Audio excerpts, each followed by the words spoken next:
Let me pose a profound question to you, a question that cuts to the very core. Why do we humans search for happiness? Do you know? Let's try this exercise together. Grab a pen and paper if you have it handy, but you could probably do this in your head. Answer this question. What is your biggest goal right now? And jot it down. Now ask yourself, why do you want to reach that goal? For example, if it's about you want to make more money, write that down. But then write down, well, why do you want to make more money? And then ask yourself, why do you want to make more money? Perhaps I want to buy a new car. Why do you want to buy a new car? Keep going on and on. Keep digging and peeling away the layers until you have no more answers. But what is that last answer? What is it? Now, you may not have time to complete this exercise right now. Sometimes it takes a while to get there. But invariably, the same answer is for most of us, because we want to be happy. But why? Why to be happy is the final answer for most of us. And more importantly, why does it seem to elude us and never stay? So today I'll be sharing with you the 3 elements of a happy life. And when I say happy, happy is an acronym for happiness, abundance, peace, purpose, and say yes to life. But first, what if I told you that we're all looking in the wrong places? For most of us, we've been conditioned to believe that happiness lies in what we have, who we're with, what we do for a living, and what we're good at. We've been taught to measure our worth by the standards of society, to chase after success and status in hopes that we will be happy. But what if I told you that the secret to happiness has been suppressed and hidden for thousands of years, hidden beneath the layers of deception, misguidance, and false beliefs? Now, could this secret be the law of attraction? Perhaps, but we'll get back to that later. My friends, we're living in a time of awakening, a time when humanity is collectively realizing that the status quo is just no longer sufficient. We're tired of chasing after empty promises and fleeting pleasures, and we're awakening to the truth that happiness is our birthright, that we're meant to live lives of joy and abundance and fulfillment. And so we stand on the cusp of a new era, a renaissance of the soul, if you will, a time when we're reclaiming our power and rediscovering the new path to true happiness. We're tired of struggling and striving, and we're ready to embrace a new way, a simpler way, a way that allows us to effortlessly manifest our deepest desires and our wildest dreams. Are you with me? Let's embark on a journey of self-discovery. Let us delve deep into the recesses of our souls, unraveling the mysteries of happiness, the law of attraction, and the profound connection between the two. So there's been a prevailing belief ingrained in our society, that a belief that if you follow a certain path, ticking off all the check boxes, things like getting good grades and securing a prestigious career and settling down with a family, that in the end, you'll be happy. Y'all know what I'm talking about. But here's the thing. Checking off all the boxes seems to just lead us to temporary sense of happiness. It's like chasing after mirage in the desert. It's just momentarily satisfying, but ultimately it's just leaving us parched for something deeper. Now, you may have noticed that once you've checked one of those proverbial boxes, like finding a partner or buying that first house or getting that career, the euphoria soon fades away, especially after that first major argument or that leaky roof, leaving you consciously or unconsciously unhappy until the issue's finally resolved, if it gets resolved. We seem to experience this mirage phenomenon as a cycle of seeking validation from others and comparing ourselves to those around us. Thank you, Facebook. And constantly striving to manifest the next thing to be happy. But have you ever stopped yourself and asked, am I getting anywhere? Where is this mirage leading me? Are you exhausted yet? I know I was. Are you burnt out? I know I was. Are you tired of worrying about what other people think of you? I definitely was. And with all this striving towards success and checking off all the boxes, are you happy yet? So I ask, where is this mirage that you think is real leading you? Allow me to share a story of my own path to happiness, my own journey.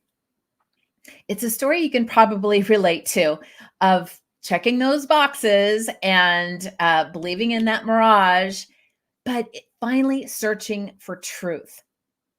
I followed this path meticulously. I got good grades to get in the school I wanted. I even got married the very weekend after I graduated from college. Check. I had a son and daughter. A few years later, check. I got the house. Check. I even added things to that list. I got a pool, 2 cars in the garage, a dog and a cat to boot. Check, check, check. It really looked good on paper, but in my heart, the happiness that was promised was not there. And over time, nothing could relieve my happiness, not even temporarily. And the universe, as we'll learn about a little bit later, is like a mirror. So guess what? The universe listened and reflected back to me my misery and threw me a curveball. And I lost it all. And to be honest, I felt a little bit betrayed by those who had handed me the checklist for happiness in the first place. I had checked every box and then some. Now it was all gone. The marriage, the house, even my sense of identity. And I found myself even more miserable. I was just in the deep of my own self-loathing and emptiness. But maybe I was supposed to start with an empty canvas, to start over and reflect and wipe the slate clean. But for me, I just felt defeated. And in the depths of my despair, something stirred within me. The desire for truth that had never been told to me. I wanted to know what real happiness was, why I wanted it, why we humans keep searching for it, and how to find it. I felt called to dig beneath the layers of the misguided conditioning and false belief systems. So, with nothing left to lose, I plunged down that rabbit hole. I sought methods to recreate my core beliefs and new points of view. It was a journey of self-love and acceptance, of reclaiming my power and stepping into my authenticity. I dove into the depths of my own soul. And to be honest, it wasn't a walk in the park. It was definitely worth it. But it did come with tears and heartache. But with each step forward, I felt myself coming alive in ways I had never experienced before. Luckily, I stumbled upon one of the first of the 3 elements to discover true happiness: meditation. I began to learn how to quiet that incessant mind chatter and refocus my energy and connect to the essence of who I truly am. And meditation was one of my first acts of self love, a daily gift to myself. However, meditation was merely the beginning of my transformative journey.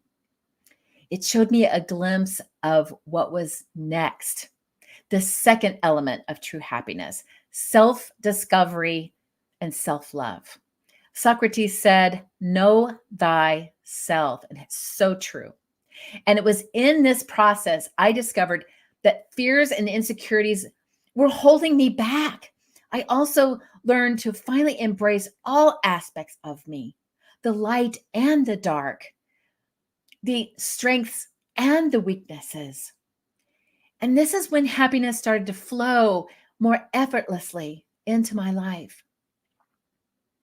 And over time, I no longer became codependent on my external world, no longer waiting for relationships and achievements and the next things to make me happy.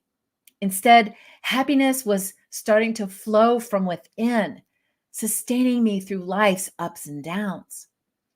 But what about the law of attraction? Isn't it supposed to help us manifest our desires and attract more of what we want in our lives? Well, yes, of course. And the third element that I want to go over is not actually a key to happiness. It's more of the cherry on top. The law of attraction works best when we don't desperately need it to be happy. To fully master the law of attraction, we must first learn the first two elements.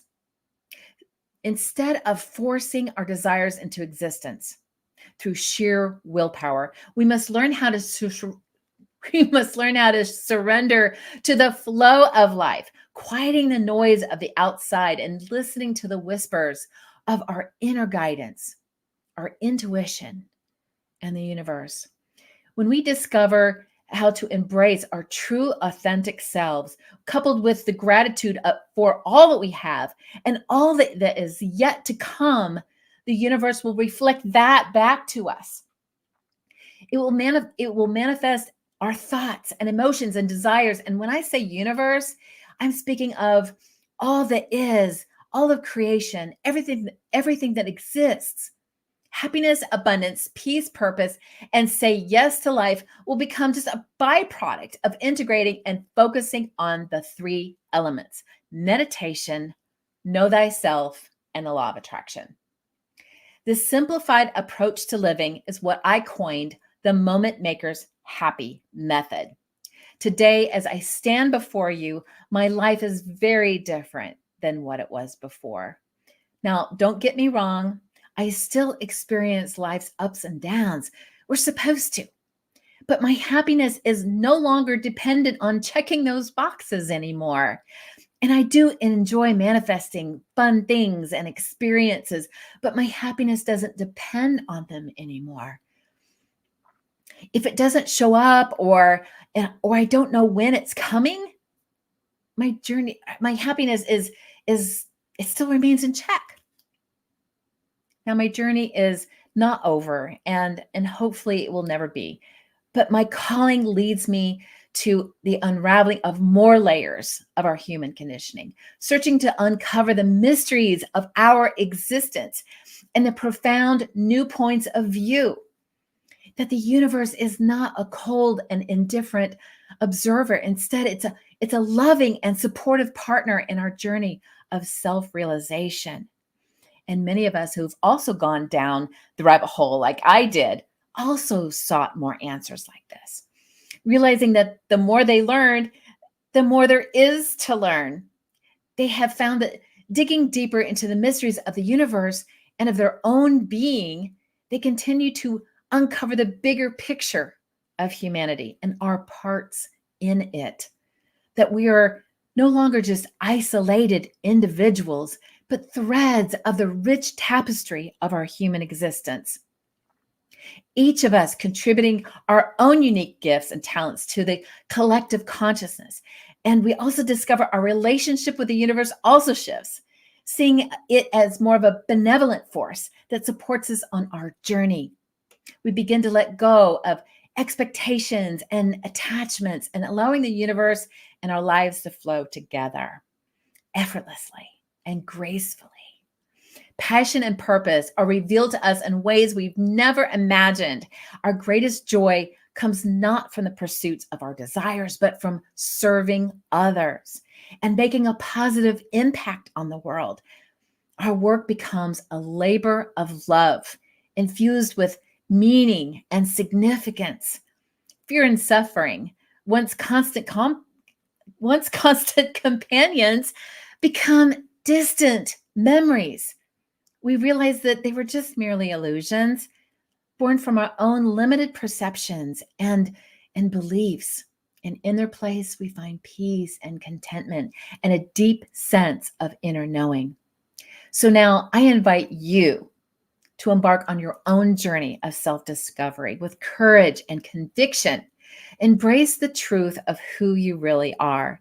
Allow the universe to guide you. Trust in the wisdom of your heart, where the universe communicates to you, knowing that you're supported in every way. Thank you for allowing me to share these insights with you, and may they serve as a beacon of light on your journey, guiding you towards a happy life, one with happiness, abundance, peace, purpose, and say yes to life. And if you would like to know more, you can reach out to me on my website, which is createhappynow.com. And I do have a new app coming out that has my Moment Makers Happy Method in it, called the Create Happy Meditations app. You can find it on Apple Marketplace, in the apps marketplace, or you can go to createhappynow.com and click on the apps tab and find it there. You're also welcome to find me on my podcast, which is Create Happy Now, as well as my YouTube channels that I have. One is called Create Happy Now, and the other one is Create Happy Meditations. Thank you, everyone. Namaste.